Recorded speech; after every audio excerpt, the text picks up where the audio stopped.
Hello students, welcome on your YouTube channel. Now students देखिए मैंने एक और क्वेश्चन लिया है यहाँ पर ये YDXC जो एक्सपेरिमेंट है उसके अंदर ये स्क्रीन है आपके पास में। यहाँ पर 2 पॉइंट्स है P और Q पर। इन दोनों पॉइंट्स पर जो इंटेंसिटी है उसका रेशियो फाइंड आउट करना है अपन को। और उसने बोला कि when the two waves from the two slits, यहाँ से जो वेव्स प्रोड्यूस हो रही है, have the path difference is 0 and λ/4। तो पहले यहाँ पर पाथ डिफरेंस कितना हो गया, 0 हो गया, यानी कि x इज इक्वल टू 0।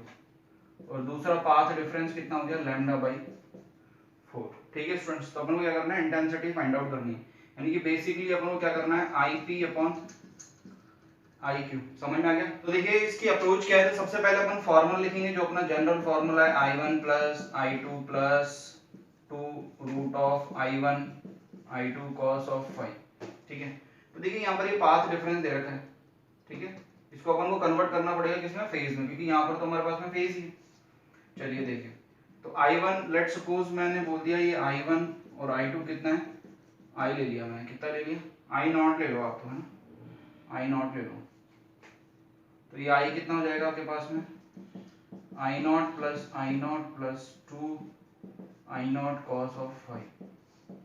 ये 2I0 हो गया, 2I0 हो गया, 2I0 कॉमन ले लेना, 1 प्लस cos ऑफ 5। अब डायरेक्ट अपन वैल्यू पुट कर देंगे। ठीक है, तो देखिए फर्स्ट उठाइए, फर्स्ट टर्म उठाइए, तो डेल्टा 5, डेल्टा एक रखा तो डेल्टा 5 निकाल लेता हूँ। डेल्टा ऑफ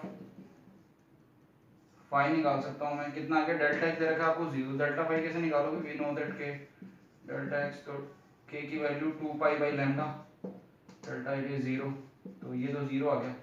पी के लिए कितना आ गया, 0।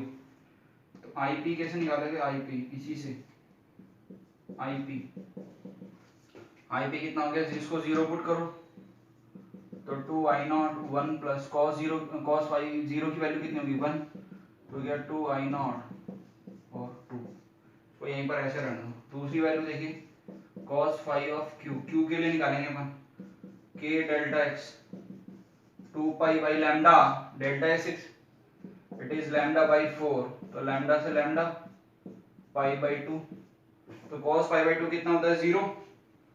तो यहाँ पर निकालेंगे अपन IQ, it is 2I0 1 plus cos 5 it is 0, तो यहाँ पर कितना आ जाएगा, 2I0। ठीक है ना, तो IP अपॉन IQ कितना वैल्यू आ गया, 2I0.2 और 2I0.1, तो यहाँ से कैंसिल आउट आ जाएगा, तो 2 रेशियो, इसको ऐसे भी लिख सकते हैं 2:1। ठीक है, समझ में आ गया आपको? चलिए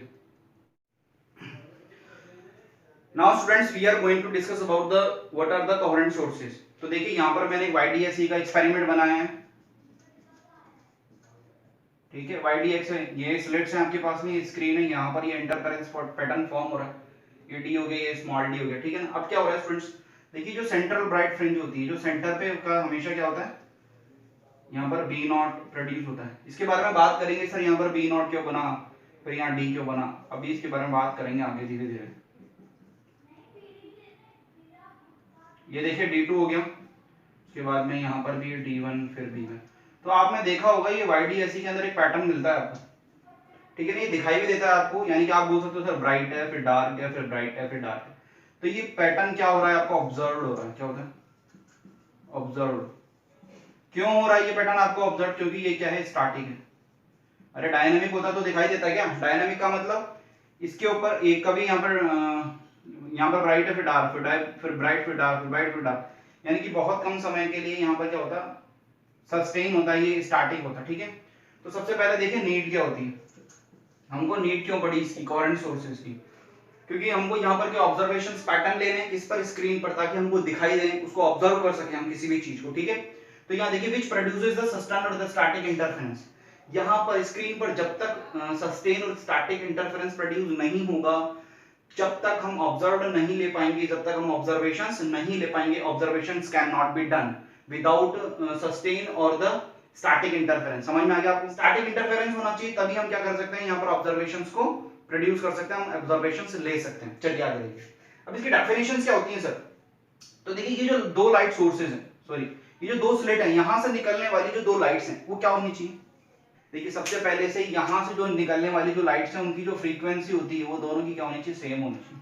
और यहाँ से कंटिन्यूअसली एमिट होनी चाहिए वेव्स। ये जो लाइट वेव्स हैं यहाँ से कंटिन्यूअसली एमिट होना चाहिए, ऐसा नहीं कि कोई पल्सेस होगी। तो यहाँ लिख दिया देखो मैंने, continuously emit the waves of the same frequency, यानी कि यहाँ से जो निकलने वाली जो वेव्स है उनकी जो फ्रीक्वेंसी होगी क्या होगी स्टूडेंट्स, वो सेम होती है स्टूडेंट्स, कंटिन्यूअसली एमिट होनी चाहिए। बहुत इंपॉर्टेंट वर्ड है कंटिन्यूअसली। अगर पल्सेस होगी तो यहाँ पर थोड़ी देर के लिए ऑब्जर्वेशन पैटर्न मिलेगा आपको, जिसको हम ऑब्जर्व भी नहीं कर पाएंगे, ठीक है। देखिए सेकंड पॉइंट, इसके अंदर जो फेज डिफरेंस होता है ना स्टूडेंट, इनिशियली फेज डिफरेंस या तो जीरो हो या फिर क्या हो, कांस्टेंट हो, या तो जीरो हो या फिर कांस्टेंट हो। It is not the function of the time students.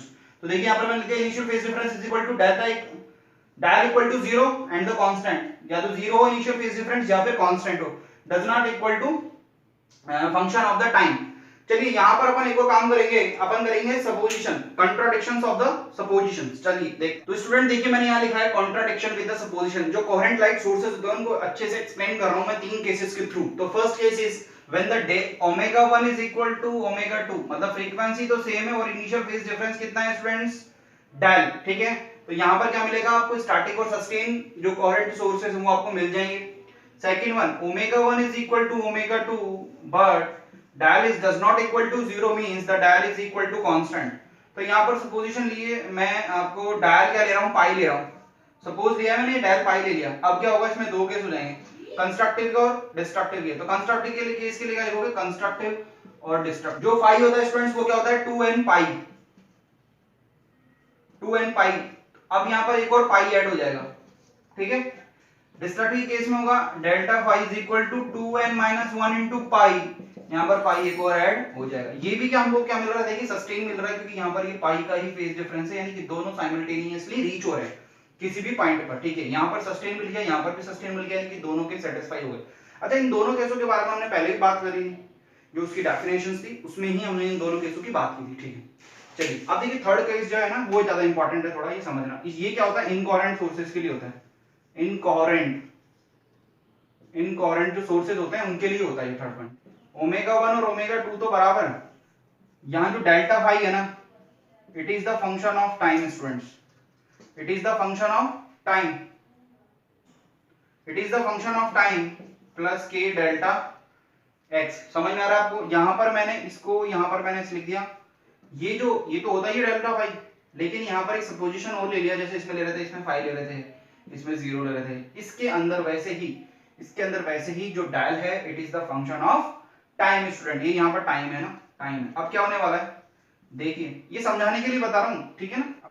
यहाँ पर अगर ये फंक्शन ऑफ टाइम है तो देखिए क्या होने वाला है, दो केस होंगे, एक तो कंस्ट्रक्टिव का होगा, एक डिस्ट्रक्टिव का। मैं कंस्ट्रक्टिव की ही बात करता हूं केवल। Delta phi is equal to, देखिए इसको तो मैं यहाँ लिख रहा हूं और इसको क्या लिखूंगा, तो ये कंस्ट्रक्टिव केस में क्या होता है, 2n पाई होता है, 2 पाई n, ठीक है। समझ में आ गया आपको, 2n पाई होता है, 2n पाई लिख दो, कुछ भी लिख दो यार, ठीक है। यहां तक हो गया। अब देखिए स्टूडेंट्स क्या हो रहा है, इसका क्या मतलब है, देखिए इसका क्या मतलब है, इस क्वांटिटी का क्या मतलब है। यहां पर सपोज करो स्क्रीन है, सॉरी स्लिट है आपके पास में, ये स्क्रीन है, ये ऑब्जर्वेशन पैटर्न मिल रहा है, तो ये क्या होता है, ये तो सस्टेन होता है। बट यहाँ पर क्या हो रहा है स्टूडेंट्स, ये बोल रहा है कि टाइम के अकॉर्डिंग ये क्या कई बार जीरो हो जाता है। सपोज करिए कई बार ये जीरो हो गया और कभी ये पाई हो गया। मैं सपोजिशन ले रहा हूँ, हो सकता है ये कुछ और हो, लेकिन यहाँ पर टाइम के अकॉर्डिंग मैं इसको ले रहा हूँ, सबसे पहले जीरो और सबसे पहले फाइव, दो केसेस में, मतलब एक ही साथ हो रहा है ऐसा, कुछ टाइम के लिए, कुछ टाइम के लिए, फिर कुछ टाइम के लिए, फिर कुछ टाइम, ऐसा कुछ होने वाला है। तो यहाँ पर अगर ये जीरो हो गया, अगर ये जीरो हो गया, तब तो ये क्या बन जाएगा, delta phi is equal to 2n pi, तब तो क्या बन जाएगा ये। तो ये तो किसी कंडीशन होती है कंस्ट्रक्टिव ही।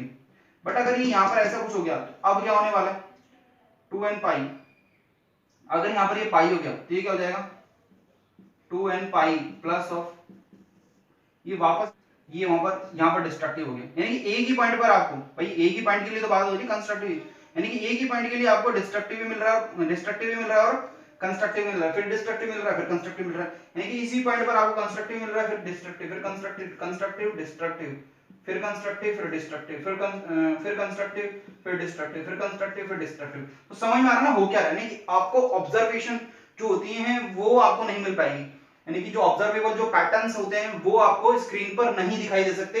इसका मतलब ये जो सिस्टम हो गया ये डायनामिक हो गया। कैसा हो गया, डायनामिक हो गया। और यहाँ पर जो ये सोर्सेज हो गए कैसे हो गए, इनकोहेरेंट हो गए। देखिए मैं आपको एक छोटा सा एग्जांपल और देता हूं। आपने ये इक्वेशन देखी होगी i is equal to i1 plus i2 plus 2 root of i1 i2 cos of phi. तो देखिए ये वाला जो टर्म होता है ना, यही क्या कहलाता है, हमारा इंटरफेरेंस टर्म।